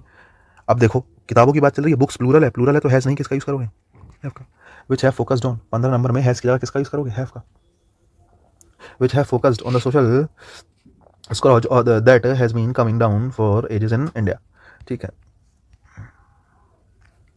लेकिन एक चीज़ और है, हैव भी हटाओ ही क्यों, एक काम करो, क्योंकि ये तो इन्फॉर्मेशन है ना, इसमें कोई ऐसा तो है नहीं प्रेजेंट में कंप्लीट इलेक्शन है, बहुत सारी किताबें हैं जो फोकस करती हैं, आज भी कर रही हैं, इन फ्यूचर भी करेंगी, तो हैज़ हैव भी हटा दो, फोकस भी हटा दो, केवल वर्ब की फर्स्ट फॉर्म लिखो, है ना, जो क्या करती हैं, फोकस करती हैं, ठीक है, वर्ब की कौन सी फॉर्म, फर्स्ट फॉर्म, जो क्या करती हैं, फोकस करती हैं, वर्ब की फर्स्ट फॉर्म भी प्लूरल आएगी, ध्यान रखना, है ना, क्योंकि विच प्लूरल है, क्योंकि बुक्स के लिए आया है, और फोकस नहीं होगा, केवल क्या होगा, विच फोकस, जो फोकस करती हैं, आज भी कर रही हैं, आने वाले टाइम में भी करेंगी, ठीक है। Most of the newspaper today are saying that, 16 number, भाई न्यूज़पेपर में जो खबर होती है उसको हमेशा प्रेजेंट इंडेफिनिट दिखाया जाता है, ध्यान रखना, ठीक है। जो बुक्स में, न्यूज़पेपर में, है ना, कोई फैक्ट्स दिए होते हैं, है ना, जो रिपोर्ट दिखाया जाता है जनरली, है ना, उसको जनरली वर्ब की कौन सी फॉर्म में रखते हैं, ठीक है, नहीं वर्ब की फर्स्ट फॉर्म में ही रख लो तुम। तो most of the newspaper today, है ना, सेज दैट, हालांकि मीनिंग तो आर सेइंग का ही है, लेकिन ध्यान रखना, है ना, रिपोर्ट वगैरह वाली कोई क्रिया है ऐसा कि भाई ये कोई मतलब न्यूज़पेपर में कोई रिपोर्ट दी गई है, कोई स्टेटमेंट दिया गया है ना, कोई फैक्ट दिया गया है, उस सिचुएशन में सिंपल प्रेजेंट से उससे व्यक्त करो, कोशिश करो कि सिंपल प्रेजेंट ही आप उसको रखो, ठीक है। Says that Commonwealth Games has provided highly advantages for the politicians and the bureaucrats who have been aspiring to be millionaires. हाँ, बहुत पैसा भाई उसमें वो हुआ था घपला, बिल्कुल सही बात है ना। Most of the newspaper says नहीं से कहो पहली बात तो। अब तुम कहोगे से क्यों कहोगे, क्योंकि भाई सब्जेक्ट है मोस्ट। अब मोस्ट किसके लिए है, न्यूज़पेपर के लिए। न्यूज़पेपर प्लूरल है तो मोस्ट भी प्लूरल है, मोस्ट प्लूरल है तो से आएगा। A book which was published in 1980, अब देखो 1980 पास का टाइम है, यहाँ पे वॉज पब्लिश्ड बिल्कुल सही है, 17 नंबर में कोई गलती नहीं है। Was published in 1980 said that Indira Gandhi belonged to a Muslim family in reality. अब देखो, किताब में कोई फैक्ट लिखा है ना, न्यूज़पेपर में कोई फैक्ट लिखा है, भाई उसके लिए सेड नहीं किसका यूज़ करते हैं, से इसका, है ना। ये जो है ना which was published in 1980 book के लिए आया, सब्जेक्ट कौन है, बुक है। अ बुक सेज, वो किताब कहती है कि इंदिरा गांधी जो है मुस्लिम फैमिली को रियलिटी में बिलोंग करती है। चलो माना, ये हमने बात कह दी भाई, अच्छी बात है, जो भी है इसमें लिखा है तो भाई ठीक है, हम कह रहे हैं, लेकिन हमें ध्यान क्या देना है कि बुक सब्जेक्ट है भाई, बुक सब्जेक्ट है तो हमने क्या कह दिया, बुक के साथ, बुक के साथ हमने कह दिया साइड की जगह says. A book says that, है ना, एक किताब ऐसा कहती है। I always admire the great man who said that one is wiser after an event, one is wiser after an event, 18 number. फिर वही बात है ना, तुमने किसी ग्रेट मैन की बात कही, कोई फैक्ट है कि ये किसी, आई ऑलवेज एडमायर, मैं हमेशा एडमायर करता हूँ द ग्रेट मैन, उस ग्रेट मैन को जो हमेशा कहता है भाई, सेड नहीं किया आएगा, सेज आएगा। ये जो फैक्ट्स होते हैं ना भाई, इनको सेड से नहीं किससे दिखाओगे, सेज से दिखाओगे। 3 एग्जाम्पल हो गए, मैं हमेशा एडमायर करता हूँ, है ना, द ग्रेट मैन, उस आदमी को जिसने क्या कहा है, one is wiser after an event. अब भाई ये यूनिवर्सल ट्रुथ वाले सेंटेंसेज हैं, मतलब मैंने आपसे कहा राइटर वगैरह कोई बात कह गए ना, है ना, वो बिल्कुल सेम रहेंगे, उसको चेंज नहीं कर सकते, है ना। सोक्रेटिस, सुकरात कुछ कह गए हैं, है ना, वो कहते हैं, तो उनको साइड वाइड में नहीं करोगे, वो हमेशा सेज में, वो किसमें कि भैया वो सेज है ना, क्योंकि वो बात हमेशा अमर रहेगी, और अमर रहेगी तो आज जो वर्थ की फर्स्ट फॉर्म है वो किसको दिखाती है, टाइमलेस एक्शन को दिखाती है, जो हमेशा के लिए सही है ना। तो तुम हमेशा एडमायर करते हो, हमेशा के लिए सही है, तो सैड नहीं, क्या आएगा, सेज आएगा, ध्यान रखना। बुक वगैरह, राइटर वगैरह, है ना, कुछ अगर लिख के गए हैं तो उसको तुम कोशिश करो कि पास्ट में दिखा के प्रेजेंट से दिखाओ, सेज से दिखाओ, ठीक है। नेक्स्ट आ जाओ, नंबर 19, नाउअडेज। अगर कहीं भी नाउअडेज आ जाए तो नाउअडेज देख कर तुम्हें समझ में आना चाहिए कि कंटिन्यूस टेंस है। नाउअडेज मतलब आजकल, आजकल कोई काम हो रहा है, आजकल ये फैशन में चल रहा है, ये जरूरी थोड़ी हमेशा चलेगा, फैशन तो कुछ दिनों का होता है, जैसे मैंने कहा। तो आजकल आप कह रहे हो तो nowadays film makers do not make, नहीं, film makers are not making, are not making, film makers are not making, ठीक है। ये हो गया आपका सेंटेंस 19। 19 के बाद आ जाओ 20 नंबर पे। 20 नंबर देखो भाई, आप कह रहे हो when I asked, when she asked me what do these days, भाई देखो दीज डेज आ गया, क्या आ गया, दीज डेज आ गया। अब दीज डेज आया है तो भाई सीधी सीधी बात है कि दीज डेज के साथ कंटिन्यूस टेंस आएगा, तो आप कहोगे what I am doing these days, लेकिन ध्यान से सुनना, मेन क्लोज पास्ट में, अरे लेकिन when she asked me, when she asked me, when आया ना, जब उसने मुझसे पूछा कि मैं क्या कर रहा हूँ इन दिनों, तो I started wondering if I should come out with the truth, वैसे तो सबऑर्डिनेट क्लोज है, लेकिन एक बात ये भी है कि भाई I started wondering main close तो रही, I started wondering, started verb की कौन सी फॉर्म है, सेकंड फॉर्म है, मतलब पूरा सेंटेंस पास्ट में है, मेन क्लोज भी किसमें है, I started wondering, main close भी किसमें है, मैंने वंडर करना शुरू कर दिया, इफ ये भी पास्ट में है, तो सारा सेंटेंस पास्ट में है, तो एम डूइंग नहीं, क्या कहेंगे आप, व्हाट आई वॉज डूइंग, ठीक है। कंटिन्यूस टेंस आएगा लेकिन पास्ट का आएगा, what I was doing this days. Next देखो, I want to tell you that whenever you feel that your health gradually deteriorates, ठीक है। ग्रेजुअली मतलब किसी काम का लगातार होना, क्रम से होना, है ना। अब ग्रेजुअल चेंज है, इस बात का मतलब है कि कोई काम धीरे धीरे धीरे धीरे बेहतर हो रहा है, समझ रहे हो, धीरे धीरे खराब हो रहा है, धीरे धीरे बेहतर हो रहा है। जैसे यहाँ पर डिटेरियोरेट्स लिखा है, मतलब किसी चीज़ का खराब होना, डिटेरियोरेट मतलब क्या है, हेल्थ का ग्रेजुअली खराब होना, लेकिन ग्रेजुअली का मतलब है किसी काम का धीरे धीरे होना, और कोई काम धीरे धीरे होगा मतलब एकदम झटके से तो होगा नहीं, चुटकी बजे काम हो गया, वो काम धीरे धीरे होगा मतलब सीक्वेंस में होगा, और कोई काम धीरे धीरे धीरे धीरे होता है तो इसका मतलब है वो कुछ दिन, कुछ टाइम चलेगा, कुछ टाइम कंटिन्यू रहेगा, और कुछ टाइम कंटिन्यू रहेगा, इसलिए ग्रेजुअली के साथ जनरली किसका यूज़ करते हैं, ग्रेजुअल चेंज को दिखाने के लिए प्रेजेंट कंटिन्यूअस टेंस का यूज़ करते हैं। याद कहीं ना कहीं लिख लेना अपनी कॉपी में, क्या, ग्रेजुअल चेंजेस को दिखाने के लिए, अगर कोई तुम्हें ग्रेजुअल चेंजेस दिखाने हैं तो किसका यूज़ करते हैं, प्रेजेंट कंटिन्यूअस टेंस का यूज़ करते हैं। प्रेजेंट कंटिन्यूअस टेंस ठीक होता है, ग्रेजुअल चेंजेस को दिखाने के लिए वर्ब की फर्स्ट फॉर्म का प्रयोग गलत है, वर्ब की फर्स्ट फॉर्म का प्रयोग क्या है, गलत है। योर हेल्थ ग्रेजुअली डिटेरियोरेट्स नहीं, आप कहेंगे your health is gradually deteriorating, ठीक है, ग्रेजुअली डिटेरियोरेटिंग, ठीक है नहीं, तो ये ठीक होगा, ग्रेजुअली के साथ ग्रेजुअल चेंजेस को दिखाने के लिए प्रेजेंट कंटिन्यूअस टेंस का यूज़ किया जाता है। आप कहो तो एक एग्जाम्पल और दे देता हूँ, ठीक है, क्या, जैसे मैं कहता हूँ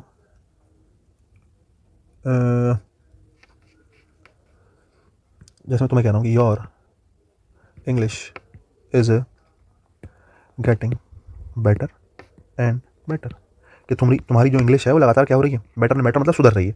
तो इस गेटिंग मतलब हो रही है बेटर एंड बेटर, धीरे धीरे बेटर हो रही है। इस गेटिंग धीरे धीरे बेटर हो रही है ना, ये थोड़ी आज एक दिन में हो गई, एक दिन 2 दिन 3 दिन 4 दिन रोज पढ़ रहा है, धीरे धीरे क्या हो रही है, बेहतर हो रही है।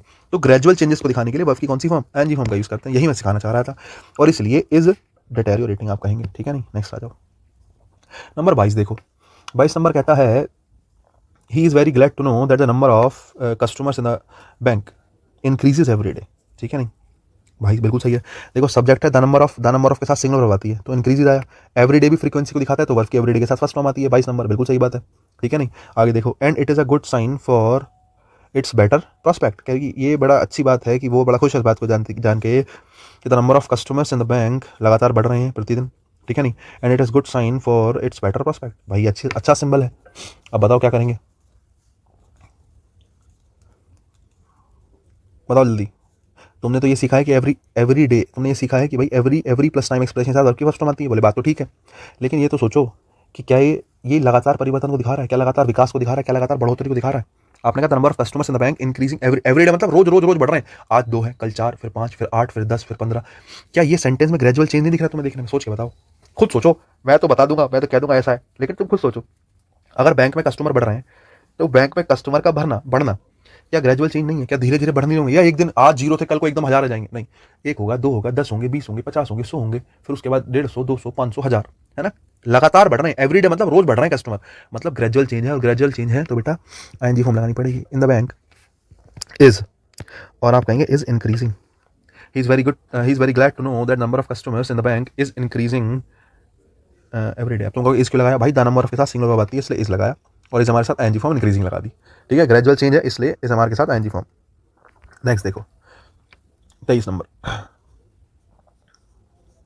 दे are saying that these are the agenda which are discussed in the next meeting, which are, अब देखो तुम कह रहे हो इन द नेक्स्ट मीटिंग की अगली मीटिंग में क्या होगा, डिस्कस होगा। आर डिस्कस्ड का मतलब डिस्कस हो चुका है ना, जैसे मैं कहता हूं दीज टॉपिक्स आर डिस्कस्ड, इसका मतलब क्या है, मैं तुमसे कहूं दीज टॉपिक्स आर डिस्कस्ड, ये टॉपिक डिस्कस कर लिए गए हैं, ये टॉपिक डिस्कस कर लिए गए हैं। आर डिस्कस्ड का मतलब ये काम हो चुका, ये टॉपिक डिस्कस कर लिए गए हैं, है ना। यू आर हेल्प्ड, तुम्हारी हेल्प करी गई है बाय राम के द्वारा, मतलब काम हो चुका है।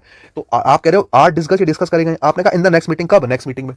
भाई दोनों बातें एक दूसरे के अपोजिट नहीं होगी, आप ये कहना चाहोगे ये टॉपिक्स डिस्कस किए जाएंगे कब, नेक्स्ट मीटिंग में। अब तुम कहोगे सर मैं तो नेक्स्ट मीटिंग को हटा दूं, मैंने कहा time decides the time, time क्या है, नेक्स्ट मीटिंग, टाइम है फ्यूचर, और अगर फ्यूचर टाइम है तो आप इसको फ्यूचर बनाओ, आप कहो are going to discussed, are going to be discussed, आप कहो these are the agenda which are going to be discussed. आप कहोगे सर गोइंग टू क्यों लगा दिया, भाई कहीं भी गोइंग टू लगा दोगे फ्यूचर को दिखाएगा। I am going to jump in the pool, कि मैं पूल में जंप करने जा रहा हूं, गोइंग टू किसको दिखा रहा है, फ्यूचर एक्शन को दिखा रहा है। तो इजमार के साथ आईएनजी फॉर्म, मतलब इजमार के साथ जब गोइंग लगा देते हैं तो वो जनरली फ्यूचर एक्शन को दिखा रहा होता है। इजमार के साथ जब आईएनजी लगा देते हैं वो जनरली किसको दिखाता है, वो जनरली फ्यूचर एक्शन को दिखा रहा होता है। और मैं यही समझाना चाह रहा हूं कि यहाँ पर जो गोइंग मैंने लिखा है वो फ्यूचर को ही दिखा रहा है। तुम काट के विल शैल भी लगा लो, तुम अगर तुम्हारी इच्छा कर रही है भाई, कोई दिक्कत है नहीं, मुझे लगता है तुम चाह रहे हो विल शैल लगा लो, भाई विल शैल लगा लो, कोई समस्या नहीं है, लेकिन बेहतर होगा कि गोइंग टू का यूज कर लो, ठीक है। नहीं, सबऑर्डिनेट क्लोज है, विल शैल लगाना चाहो लगा लो, कोई दिक्कत आएगी ना वैसे। नेक्स्ट देखो, आप कहोगे विच विल बी डिस्कस्ड, आप ऐसे कहोगे विच विल बी डिस्कस्ड, है ना, आर गोइंग टू हटा लो, आप कहो विच विल बी डिस्कस्ड, है ना, जिनको डिस्कस किया जाएगा। नेक्स्ट देखो 24 number, a few more outlets are open next month, अगले महीने, आर ओपन मतलब खोली गई अगले महीने, क्या अगले महीने खोली जाएंगी, अगले महीने खोली जाएंगी। आर गोइंग टू, या फिर आर गोइंग टू छोड़ो, आप कहो are opening, a few more outlets are opening, खुल रही हैं, है ना, आर ओपनिंग नेक्स्ट मंथ, या ऐसे कर लो are going to be opened, है ना, are going to be opened, ये भी कह सकते हो। आप ये भी कह सकते हो कि नई आउटलेट्स भी खुल रही हैं, या नई आउटलेट्स खोली जाएंगी at different localities in the city, city की डिफरेंट लोकेलिटीज पे, ठीक है, ठीक है। तो नई आउटलेट्स खुल रही हैं, आर ओपनिंग कर लो, आईएनजी फॉर्म लगाओ नेक्स्ट मंथ, क्योंकि अगले महीने खुलेंगी ना, तो आर ओपनिंग वो अगले महीने खुलेंगी, या ऐसे कह लो outlets are going to be opened, ठीक है, ऐसे कर लो, ये सही रहेगा। 25 number, oh most important sentence है भैया, MIMP, मोस्ट इंपॉर्टेंट, क्यों, क्योंकि नो वर्ब की आईएनजी फॉर्म नहीं बनती, ध्यान रखना, किसी भी सिचुएशन में नो का आईएनजी फॉर्म बनेगा ही नहीं, कभी भी कहीं भी किसी भी सिचुएशन में, कोई अपवाद नहीं है, कोई कुछ नहीं है भाई, नो बहुत पूछा था पेपर में, नो शब्द की आईएनजी फॉर्म नहीं बनती है, याद रखने की बात है, बिल्कुल परफेक्टली। आप कहोगे he was knowing everything about the manager, ना, he knows everything about the manager but he pretend to be all ignorant about, ठीक है, तो नोइंग नहीं, आप कहोगे ही नोज एवरीथिंग, कि वो सब कुछ जानता है मैनेजर के बारे में, लेकिन वो प्रिटेंड करता है ऐसा कि मतलब उसके वो नहीं जानता, ऐसा करना चाह रहा है वो। ठीक है, नेक्स्ट देखो।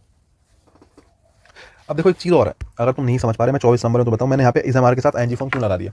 हालांकि बात तो फीचर की है ना, बात तो फीचर की है। देखो अगर निकट फीचर है ना कोई, अगर बिल्कुल बिल्कुल पास का फीचर दिखाना चाह रहे हो, बिल्कुल निकट का, तो पास्ट के फ्यूचर को दिखाने के लिए इस एमआर के साथ एनजी फॉर्म का यूज कर लेते हैं, समझ रहे हो। अगर नियर फ्यूचर दिखाना है, बिल्कुल पास्ट का कोई फीचर दिखाना है, निकट की कोई बात करनी है, तो नियर फ्यूचर को दिखाने के लिए प्रेजेंट कंटीन्यूअस टेंस का यूज किया जा सकता है। जैसे मैं कहता हूँ कि I am going to deliver speech, I am going to deliver speech की मतलब मैं एक स्पीच देने वाला हूँ। तो आई एम गोइंग आपने जो लिखा ना, वो आप कह रहे हो कि I am going to deliver speech, कि मैं एक स्पीच देने वाला हूँ, मतलब अभी देने वाला हूँ, हाल फिलहाल में 2 4 5 10 मिनट में। ठीक है, I am going to jump in the pool, कि मैं पूल में कूदने वाला हूँ, ऐसा नहीं 500 700 साल बाद, नहीं, अभी 2 4 मिनट में मैं जो है उसमें पूल में कूदने वाला हूँ। तो ये कुछ चीज़ें जो आपको ध्यान रखनी है। इस एमआर के साथ आईएनजी फॉर्म, ये प्रेजेंट कंटीन्यूअस टेंस अगर आप कहीं देख रहे हैं फ्यूचर को दिखाने के लिए, तो वो नियर फ्यूचर को दिखाने के लिए बिल्कुल सही होता है। अब a few more outlets are opening next month, आपने कहा कि अगले महीने बहुत सी आउटलेट जो है, नई आउटलेट्स खुल रही हैं। हाँ, तो नियर फ्यूचर है कि भैया खुलने ही वाली है, ऐसी सिचुएशन को दिखाने के लिए प्रेजेंट कंटीन्यूअस टेंस का प्रयोग करने में कोई समस्या नहीं है, बिल्कुल ठीक है। 25 सेंटेंस मैंने कराए हैं, थोड़ा सा आपको नए सेंटेंसेस मिले होंगे और अच्छा भी है ना। सेम चीज़ सीखने का कोई खास फायदा होता नहीं है, आपको नई नई चीज़ें सीखनी चाहिए, नई नई मतलब जो हमने क्लास में करी उससे थोड़ी सी अलग भी, है ना, थोड़ा बेहतर है एक्सरसाइज से। आ जाओ जरा, इसके बाद हम बात करते हैं इनको करने के बाद क्या, 25 हो गया, 25 के बाद ठीक है 26 देखो, 26 का पहला सेंटेंस देखो, है ना। By the time we got our tickets and entered the cinema theatre the show has already begun. Was की जगह हेड आ जाएगा, है बिल्कुल सही बात है, मेरे मुंह से ही वॉज पढ़ा ही नहीं गया, वो अंदर से ही आत्मा नहीं बताया कि वॉज की जगह हेड आ जाएगा। भाई देखो, बाय के साथ दैट टाइम आया, अब मैंने कहा टाइम तो प्रेजेंट पास्ट फ्यूचर कुछ भी हो सकता है, लेकिन बाई के साथ जैसा टाइम आता है, बाई को बाय द टाइम प्रेजेंट भी हो सकता है, पास्ट भी हो सकता है, फ्यूचर भी हो सकता है, भाई कुछ भी हो सकता है। लेकिन मैंने आपको एक बात सिखाई है कि बाई के साथ परफेक्ट टेंस आता है, और बाई के साथ जैसा टाइम होगा वैसा परफेक्ट आएगा। प्रेजेंट टाइम है, प्रेजेंट परफेक्ट, पास्ट टाइम है, पास्ट परफेक्ट, फ्यूचर टाइम है, फ्यूचर परफेक्ट। अब बाई के साथ टाइम देखो, वी गॉट, गेट की सेकंड फॉर्म होती है गॉट, मतलब बात चल रही है सेकंड फॉर्म की, सेकंड फॉर्म मतलब बात चल रही है पास्ट की, मतलब जो अगला वाला हिस्सा होगा ना उसमें पास्ट परफेक्ट आएगा, और पास्ट परफेक्ट आएगा तो आप कहोगे the show had already begun, the show had already begun, the show had already begun. भाई हेड लगाना पड़ेगा, बाय द टाइम में जो टाइम आया है वो पास्ट का है, किसका है, वो पास्ट का है, और पास्ट का टाइम है तो इसका मतलब पास्ट परफेक्ट, इसलिए हमने हेड के साथ वर्ब की कौन सी फॉर्म लगा दी, थर्ड फॉर्म लगा दी। Yesterday I met an old friend when, yesterday I met an old friend, कल मैं अपने एक दोस्त से मिला। अगर तुम कल अपने दोस्त से मिले तो when I am going to market या when I was going to market, when I was going to market, तुम कल मिले हो ना, घटना कब की है, कल की। अगर बात कल की है तो फिर आई के साथ एम का क्या मतलब, गलत है। नंबर 3 देखो, recipient asked me whom I want to meet the office. अब देखो asked me, main clause past में तो सबऑर्डिनेट भी पास्ट में, तो आई वांट या I wanted, main clause past में तो whom जो है WH वर्ड सारे के सारे सबऑर्डिनेट कंजक्शन, इनके साथ आई क्लोज सबऑर्डिनेट क्लोज। जब जब मेन क्लोज पास्ट में होती है तो सबऑर्डिनेट भी किसी ना किसी प्रकार के पास्ट में होती है। आई वांट या आई वांटेड, आई वांटेड का प्रयोग होगा, कुछ सोचना ही नहीं भाई, ये कॉन्सेप्ट कभी फेल नहीं होगा, 99% चांसेस में ठीक रहेगा, बशर्ते यूनिवर्सल ट्रुथ ना हो। मेन क्लोज पास्ट में तो सबऑर्डिनेट भी किस में, पास्ट में। The criminal was sentence to death and was hung for his crime, भाई अगर उसको फांसी लगाई जा रही है, क्रिमिनल है, तो फांसी लगाने के लिए हैंग्ड शब्द का यूज करते हैं, हैंग हैंग्ड हैंग्ड, फांसी लगाना। बाकी हैंग हंग हंग होता है किसी चीज़ को खूंटी वगैरह पे लटका देना, वो हैंग हंग हंग होता है, कपड़े पर लटका दी तुमने, ठीक है। नंबर 5 देखो, ही सेड, मैंने कहा मेन क्लोज पास्ट में, तो ये दैट सबऑर्डिनेट कंजक्शन है, तो इसके साथ वाली क्लोज भी सबऑर्डिनेट क्लोज होगी, सबऑर्डिनेट क्लोज भी पास्ट में, तो विल या वुड, किसका यूज करोगे, वुड का। मेन क्लोज पास्ट में तो सबऑर्डिनेट भी किसमें, पास्ट में, ध्यान रखने की बात है भाई। His father would have been pleased, अब देखो वुड हैव प्लस वर्ब की थर्ड फॉर्म, मतलब क्लोज कंडीशन है, तो इफ के साथ क्या आना चाहिए, इफ के साथ हैड प्लस वर्ब की थर्ड फॉर्म आनी चाहिए, तो वुड हैव काटो हैड प्लस वर्ब की थर्ड फॉर्म। भाई बता चुका हूँ ना, अभी तो पढ़ा के आ रहा हूँ कंडीशनल सेंटेंस, वुड हैव हटाओ वर्ब लिखो, वुड हैव हटाओ हेड लिखो, हेड वर्ब, ठीक है। नेक्स्ट आओ, after Ravi read the magazine and newspaper and watch the TV program he decided to go out and, अब देखो he decided to go out and meet some old friends, met some old friends, देखो to go out and to meet, to के साथ तो गो और to के साथ meet, तो ये तो ठीक है। 7 नंबर, भैया 7 नंबर के लिए 2-4 बातें बतानी पड़ेंगी, ध्यान से सुनो, कहीं जगह है, अभी जगह है, देखो जरा है जगह, देखो एक होता है बिफोर, एक होता है आफ्टर, ध्यान रखने की बात है। बिफोर से पहले सेंटेंस है तो हेड प्लस वर्ब की थर्ड फॉर्म, और बिफोर के बाद एक सेंटेंस है तो वर्ब की सेकंड फॉर्म, है ना। आफ्टर के बाद हेड प्लस वर्ब की थर्ड फॉर्म, और आफ्टर से पहले वर्ब की सेकंड फॉर्म। एक बात और ध्यान रखने की है, पता है क्या, ये तभी पॉसिबल है जब घटना पास्ट की चल रही है, समझ रहे हो। ऐसा मत सोचना कि एक तरफ अगर उसने फर्स्ट फॉर्म लगा रखी है तो तुम सोचो अबे फर्स्ट फॉर्म लगा रखी है, मुझे क्या मतलब, मैं तो हेड प्लस वर्ब की थर्ड फॉर्म लगाऊंगा, अरे नहीं भाई, अगर दोनों सेंटेंस पास्ट में तभी होगा, एक पास्ट में होगा, एक पास्ट ऑफ पास्ट में होगा, है ना। मतलब क्या, अगर बिफोर के साथ एक तरफ सेकंड फॉर्म है भाई, तो दूसरी तरफ हेड प्लस वर्ब की थर्ड फॉर्म होगा, लेकिन वो जो साइड होगी वो श्योर होगी, तुम अपनी तरफ से बदल नहीं सकते। बिफोर से, अगर बिफोर के बाद सेकंड फॉर्म आई है तो बिफोर से पहले 100% हेड प्लस वर्ब की थर्ड फॉर्म आएगा, या फिर बिफोर से पहले हेड प्लस वर्ब की थर्ड फॉर्म रख रखी है तो बिफोर के बाद 100% वर्ब की सेकंड फॉर्म आएगी।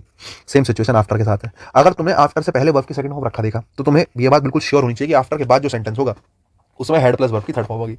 या आपने आफ्टर के बाद हेड प्लस वर्ब की थर्ड फॉर्म रखा देखा तो आफ्टर से पहले वाला सेंटेंस होगा उसमें सेकंड फॉर्म होगी। इनका प्लेसमेंट फिक्स रहता है भाई, इनका ध्यान रखना, कॉपी में लिख लेना, बहुत इंपॉर्टेंट है। बिफोर और आफ्टर, बिफोर से पहले हेड प्लस वर्ब की थर्ड फॉर्म और बिफोर के बाद सेकंड फॉर्म, आफ्टर से पहले सेकंड फॉर्म, आफ्टर के बाद हेड प्लस वर्ब की थर्ड फॉर्म। याद करने का तरीका बता देता हूँ मैंने कैसे कर रखा है ना। हालांकि मुझे तो कॉन्सेप्ट भी आता है कि क्यों ऐसा हो रहा है, मेरे पास तो रीजन है, लेकिन मैं बताता हूँ। बिफोर का मतलब होता है पहले, तो एक चीज याद रख लो, बिफोर का मतलब होता है पहले, बिफोर से पहले हेड प्लस वर्ब की थर्ड फॉर्म। आफ्टर का मतलब होता है बाद में, आफ्टर के बाद हेड प्लस वर्ब की थर्ड फॉर्म। एक याद रख लो कि हेड प्लस वर्ब की थर्ड फॉर्म बिफोर से पहले और हेड प्लस वर्ब की थर्ड फॉर्म बिफोर के बाद में। बाकी सेकंड फॉर्म तो अंडरस्टूड है कि वो दोनों जगह आ ही जाएगा। अगर तुम्हें ये वाली बात समझ में आ गई तो तुम्हें एक बात देखनी पड़ेगी, यहाँ पे आफ्टर लिखा है, आफ्टर के बाद रीड लिखा है। अगर ये फर्स्ट फॉर्म होती तो रीड की जगह रीड्स होता, तो फर्स्ट फॉर्म तो है नहीं, ये सेकंड फॉर्म है ना। और मैं तुम्हें क्या बता चुका हूँ कि आफ्टर के बाद सेकंड फॉर्म नहीं, हेड प्लस वर्ब की थर्ड फॉर्म आती है अगर आफ्टर से पहले वाले सेंटेंस में सेकंड फॉर्म आई हो। अब आफ्टर से पहले सेंटेंस देख लो, ये आफ्टर के बाद वाला सेंटेंस है जो आफ्टर के बाद चल रहा है, तो आफ्टर के पहले वाले ने लास्ट में लिख दिया, उससे क्या फर्क पड़ रहा है, देखो जरा। क्या second form watched, decided second form है, वॉच द सेकंड फॉर्म है, दोनों भी दोनों सेकंड फॉर्म है। मतलब आफ्टर से जो पहले वाला सेंटेंस होगा, है ना, ये होगा Ravi watch the TV programme and he decided to go out and meet some old friends. तो जो ही डिसाइडेड है ये सब पहला वाला सेंटेंस है, ये पहले है और उसके बाद में आफ्टर आया। पहले वाले सेंटेंस में सेकंड फॉर्म है तो बाद वाले सेंटेंस में हेड प्लस वर्ब की थर्ड फॉर्म। तो आफ्टर के बाद हेड प्लस वर्ब की थर्ड फॉर्म आता है, तो आप कहोगे after Ravi had read the magazine and newspaper and watch the TV programme. ये वाला सेंटेंस, ये देखो, ये आफ्टर के बाद वाला है, ये आफ्टर के पहले वाला है। देखो आफ्टर के पहले वाले में सेकंड फॉर्म आई है, तुम सोच रहे हो वॉच भी सेकंड फॉर्म है, ना ना ना, यहाँ पे हेड कॉमन लिया गया है, हेड कॉमन लिया गया। After Ravi had read the magazines and newspaper and watch the TV programme. And आया ना, मैंने आपको सिखाया था वर्ब में कि एंड के साथ अगर सेंटेंस लिखा है तो उसके पहले वाले में अगर हेल्पिंग वर्ब सेम है तो कॉमन ले लो। यहाँ पे उन्होंने हेड कॉमन ले लिया, बात यही थी कि and had watch the TV programme, तो हेड दो बार लिखेंगे नहीं, एक ही बार लिखा उन्होंने, ठीक है। तो ये हो गई बात, है ना। तो ये हो गया एक्शन। हालांकि हेड दो बार आएगा भी नहीं, इतना क्यों ही समझा रहा हूँ बेकार की बात, हेड दो बार आएगा भी क्यों, है ना। मैं ये समझाना चाह रहा हूँ कि आफ्टर से पहले वाले में सेकंड फॉर्म आई है तो आफ्टर के बाद वाले में हेड प्लस वर्ब की थर्ड फॉर्म आएगी। आंसर बनेगा बिफोर बॉल, इतनी बात। 2 years एगो, एगो कहीं आ जाए भाई, आंख बंद करके वर्ब की कौन सी फॉर्म लगा देना, सेकंड फॉर्म। कहीं भी एगो मिल जाए, कहीं भी क्या मिल जाए, एगो मिल जाए, आंख बंद करके वर्ब की सेकंड फॉर्म। तो आई हैव पास्ड नहीं, I passed. I know he is having a lot of books, है ना, on how to improve English. अब देखो, किसी के पास किताबें होना टेम्परेरी एक्शन नहीं हो सकता, परमानेंट एक्शन होगा, ध्यान रखना। अगर मैं तुम्हें समझाना चाहूँ थोड़ा सा, वैसे तो तुम्हें पता होगा कि एक्शन को जनरली 2 पार्ट्स में डिवाइड कर सकते हैं, एक तो टेम्परेरी और एक परमानेंट, ठीक है साहब। अगर कोई एक्शन टेम्परेरी है तो उसकी एनजी फॉर्म बन जाएगी, है ना, कि मैं इंग्लिश पढ़ा रहा हूँ, कुछ देर बाद अपना काम करूँगा, अभी पढ़ा रहा हूँ 1 घंटा, 1 घंटे बाद अपना काम करूँगा, ठीक है, तो टेम्परेरी एक्शन है। लेकिन मैं इंग्लिश पढ़ाता हूँ, मेरा प्रोफेशन है इंग्लिश पढ़ाना, मेरा काम है इंग्लिश पढ़ाना, परमानेंट एक्शन है, तो इसकी एनजी फॉर्म नहीं बनेगी, है ना। परमानेंट एक्शन जनरली वर्ब की फर्स्ट फॉर्म में आते हैं, हमेशा नहीं लेकिन जनरली फर्स्ट फॉर्म में आते हैं। लेकिन एक बात ध्यान रखना, परमानेंट एक्शन की एनजी फॉर्म नहीं बनती। अब आप कह रहे हो कि किसी के पास किताब होना, मुझे पता है कि उसके पास किताबें हैं, बहुत सारी किताबें हैं इंग्लिश इंप्रूव करने के लिए। भाई अगर इंग्लिश इंप्रूव करने के लिए उसके पास किताबें हैं तो एक बात बताओ, सारी बात छोड़ के क्या बताओगे, इंग्लिश इंप्रूव करने के लिए किताबें हैं, सारी बात छोड़ के एक बात बताओ, उसके पास किताबें अभी हैं, बाद में कहीं चली जाएंगी। भाई मेरे पास कोई किताब है, परमानेंट है, मेरे पास पोजीशन है उस किताब का, मैंने पैसे देके खरीदी है यार, और मैंने पैसे देके खरीदी है, मेरे पास परमानेंट पोजीशन है। ये कोई टेम्परेरी एक्शन नहीं है जो इज हैविंग लगा रहे हो। आपको he has a lot of books, he has a lot of books, number 9 में इज हैविंग हटाओ, हैज लिखो। I will work for you as long as you will pay well. As long as के साथ will शैल का प्रयोग नहीं होता, will हटाओ, आप कहो यू पे वेल, है ना। नेक्स्ट देखो, all of us surprise to see old man of 60, है ना, taking part in the marathon held last month, 11 नंबर।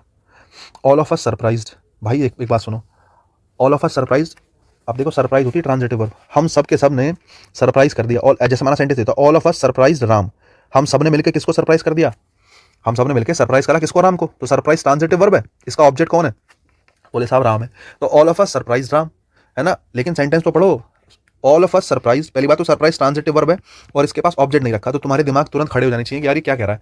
All of us surprise to see an old man, हम सब के सब सरप्राइज हो गए ये देख के कि एक ओल्ड मैन जो 60 के आसपास का है मैराथन में पार्ट ले रहा है लास्ट महीने, लास्ट मंथ की बात है। लास्ट मंथ का मतलब है कभी भी लास्ट प्लस टाइम एक्सप्रेशन आ जाए वर्ब की सेकंड फॉर्म आएगी, श्योर है ये बात बिल्कुल।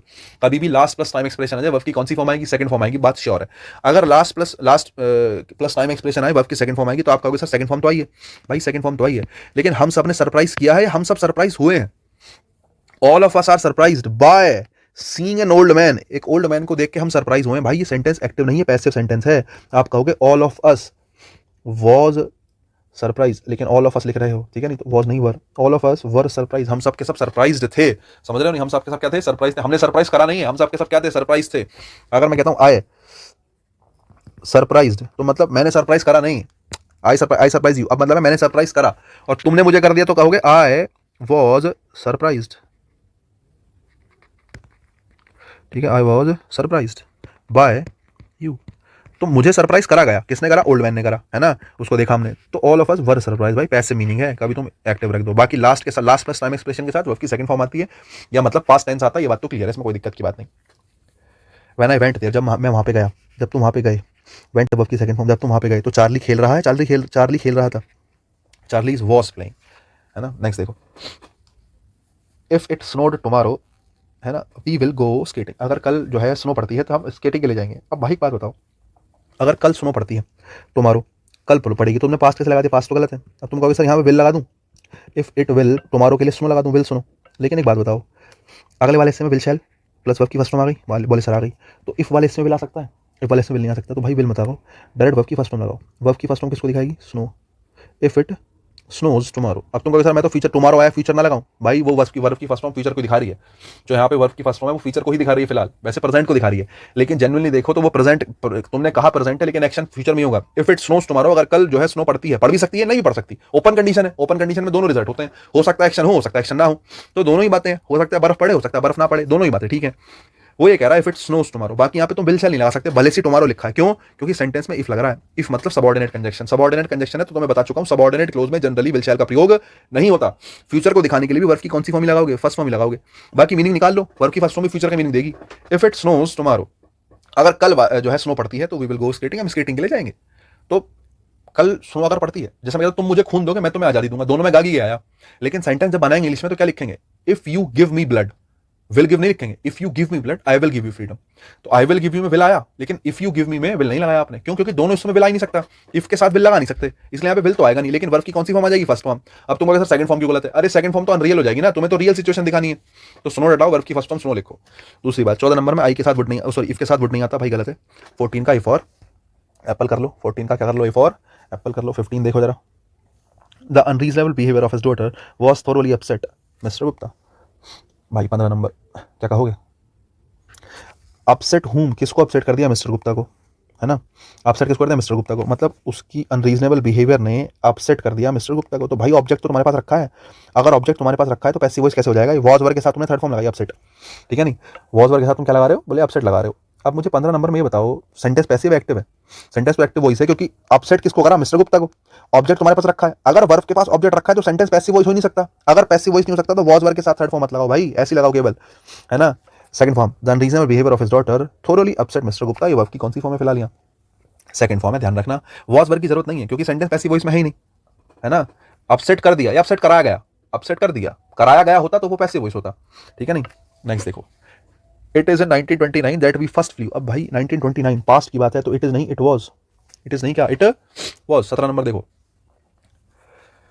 She did not prepare her breakfast yet, भाई येट आ गया, येट के साथ प्रेजेंट परफेक्ट आता है, सूजी है, सूजी has not prepared, A for Apple में गलती है, हर ब्रेकफास्ट येट, ठीक है। 17 18 देखो, he told me that he wrote a letter to his superior for a certain reason, 18 number, भाई उसने मुझे बताया, दो एक्शन हुए, एक बताने का एक्शन हुआ और एक लिखने का एक्शन हुआ, बताओ कौन सा पहले हुआ होगा, दो है पास्ट के एक्शन, एक तो उसका मुझे बताना और एक लिखना, पहले उसने लिखा होगा और बाद में मुझे बताया होगा, जो सबसे पहले हुआ होता है उसको हेड प्लस वर्ब की थर्ड फॉर्म में लिखते हैं।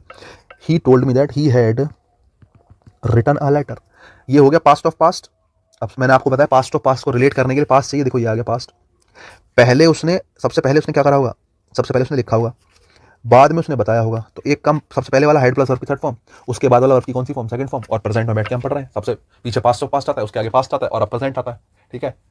टाइमलाइन पढ़ाई है, मुझे लगता है बात समझ में आई होगी, ठीक है। आगे देखो, सेंटेंस नंबर 19 की बात करते हैं। 19 क्या कह रहा है भाई, he reminded me that he has, देखो he reminded me, main clause past में, दैट होता है सबऑर्डिनेट कंजक्शन, सबऑर्डिनेट कंजक्शन है तो जो क्लोज होगी वो कैसी क्लोज होगी, सबऑर्डिनेट क्लोज होगी, अगर क्लोज सबऑर्डिनेट होगी तो सबऑर्डिनेट क्लोज में किसका यूज करोगे, सबऑर्डिनेट क्लोज मेन क्लोज के हिसाब से आती है ना, मेन क्लोज पास्ट में, तो सबऑर्डिनेट क्लोज भी किसमें आएगी, पास्ट में आएगी। तो एक बात तो यह है कि 19 नंबर में हैज नहीं आ सकता, हैज की जगह क्या आएगा, हेड आएगा, पास लगाना है ना तो हैज की जगह हेड लगाओ, बी फॉर बॉल, बाकी से मुझे मतलब ही नहीं। नेक्स्ट देखो 20 number, I would have asked you for dinner if I had known that you are saying. अब देखो, हैड नोन मतलब पास्ट है, वुड हैव आस्क्ड पास्ट है, इफ के साथ हैड प्लस वर्ब की थर्ड फॉर्म आएगी, तो पहले वाले हिस्से में वुड हैव प्लस वर्ब की थर्ड फॉर्म आएगी। भाई दोनों बातें ठीक है, ये भी ठीक है, ये भी ठीक है, लेकिन दैट आर, अब तुमने देखा मेन क्लोज पास्ट में, भाई मेन क्लोज पास्ट में, लेकिन जो सबऑर्डिनेट क्लोज है तुमने उसमें आर लगा दिया, आर नहीं आ सकता भाई, वर आएगा, क्योंकि बात पास्ट में चल रही है पूरे सेंटेंस में, तो सबऑर्डिनेट क्लोज भी किस में आएगी, पास्ट में आएगी, गलती होगी डिफर डॉग में। 21 नंबर देखो, इफ के साथ वाले हिस्से में तुमने वुड लगा दिया, गलत कर दिया भाई, वुड हैव नहीं आ सकता बिफोर बॉल में। नेक्स्ट देखो, the teacher remarked very angrily yesterday that the boys have, यस्टर main close किसमें, रिमार्क्ड पास्ट में, मेन क्लोज पास्ट में, तो दैट सबऑर्डिनेट कंजक्शन है, सबऑर्डिनेट क्लोज भी किसमें होगी, पास्ट में, और सबऑर्डिनेट क्लोज पास्ट में होगी तो 22 नंबर में हैव नहीं आएगा, हैव की जगह क्या आएगा, हैड आएगा, हैव की जगह क्या आएगा, हैव की जगह हैड आएगा। 23 नंबर देखो, the vehicle which is stopped by the policeman contained a number of smuggled watches, ठीक है नहीं कि भाई वॉचेस थी उसमें स्मगल करी हुई, कंटेन्ड मतलब वर्ब की सेकंड फॉर्म है, बात पास्ट की चल रही है और बात की चल रही है, तो विच इज स्टॉप्ड नहीं, which was stopped bye policeman, क्योंकि अगर उसमें थी तो रोकी भी गई थी, रोकी गई है नहीं, रोकी गई थी, पास्ट में रोकी गई थी, तो प्रेजेंट की जगह पास्ट लगाओ, मेन क्लोज पास्ट में, तो सबऑर्डिनेट भी किसमें, पास्ट में, विच जो है डब्ल्यू एच वर्ड सारे के सारे सबऑर्डिनेट कंजक्शन होते हैं, इनके साथ वाली क्लोज सबऑर्डिनेट क्लोज होती है, ये पूरी की पूरी क्लोज कैसी क्लोज है, सबऑर्डिनेट क्लोज है, और सबऑर्डिनेट क्लोज जो है मेन क्लोज के साथ आती है, मेन क्लोज पास्ट में तो सबऑर्डिनेट भी किसमें, पास्ट में, ठीक है। नेक्स्ट देखो, although it is summer now the weather at the hill station was quite pleasant. 24 number बताओ भी क्या कहोगे। Although it is summer now, अब जैसे तुमने नाउ लगा रखा है, अब जैसे नाउ लगा है, नाउ का मतलब प्रेजेंट है ना, नाउ का मतलब क्या, प्रेजेंट है, मैंने कहा time decides the tense, time decides the tense, now मतलब प्रेजेंट, प्रेजेंट मतलब इस, तो ठीक है भाई, तुम इसको चेंज नहीं कर सकते, नाउ के हिसाब से इस बिल्कुल ठीक है, although it is summer now, हालांकि अब समर हो गया है। The weather at the hill station, है ना, the weather at the hill station क्या कहोगे, वॉज की जगह क्या कह लूँ, इस कह लूँ, है ना, the whether the hill station is quite pleasant, हालांकि गर्मी आ गई है, लेकिन हिल स्टेशन पे वेदर कैसा है, अच्छा है, अच्छा था नहीं, अच्छा है, हिल स्टेशन पे अच्छा है, हमारे यहाँ वाली सी गर्मी आ गई, लेकिन हिल स्टेशन पे टेम्परेचर कैसा है, वेदर कैसा है, अच्छा है, तो अच्छा है, था नहीं, अच्छा है, प्रेजेंट है तो इस लगाओ ना कि वॉज।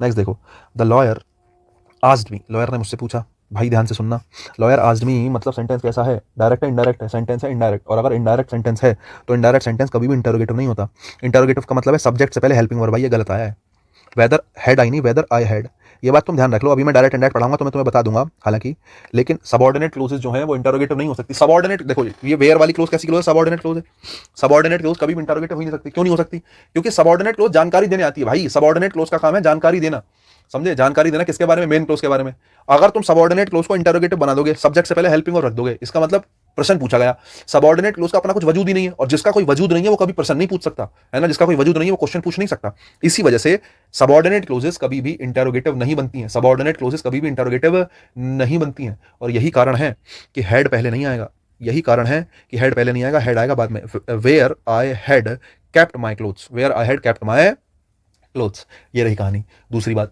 दूसरी बात यह है कि भाई इनडायरेक्ट सेंटेंस जब डायरेक्ट से इनडायरेक्ट बनाते हैं इंटरोगेटिव का, तो वो असर्टिव बनता है, उसका भी कारण यही है कि जो इनडायरेक्ट बनाते हैं तो इनडायरेक्ट बनाते हुए डब्ल्यू एच वर्ड आता है, जब डब्ल्यू एच वर्ड आता है तो वो सारे के सारे सबऑर्डिनेट कंजक्शन होते हैं, तो वो जो क्लोज बनती है वो सबऑर्डिनेट क्लोज बनती है, और सबऑर्डिनेट क्लोज इंटरोगेटिव नहीं होती, इस यही कारण है कभी भी इनडायरेक्ट बनाते हो तो इनडायरेक्ट कभी भी इंटरोगेटिव होता ही नहीं है, क्योंकि वो पॉसिबल ही नहीं। बाकी थोड़ा डिटेल में तुम्हें वही बताऊंगा, अभी तुम टेंशन ना लो, ज्यादा हो जाएगा, तुमको पता नहीं क्या क्या बता रहा है आदमी, है ना, नहीं, the lawyer asked me, lawyer ने मुझसे कहा, पूछा, वेयर हैड आई नहीं, वेयर आई हैड, इंटरोगेटिव नहीं बनेगा, इतनी सी बात है, गलती होगी बिफोर बॉल में। 25 सेंटेंस हो गए, ये वाले 25 हो गए पुराने, 2 एक्सरसाइज मैंने करा दी है, 50 सेंटेंस मैंने कराए, मुझे लगता है आपको मजा आया हो थोड़ा बहुत, और आया है तो अच्छी बात है, मुझे लगता है बहुत अच्छी चीजें हमने करी हैं। आज के लिए इतना ही रखते हैं, एक क्लास ही होगी।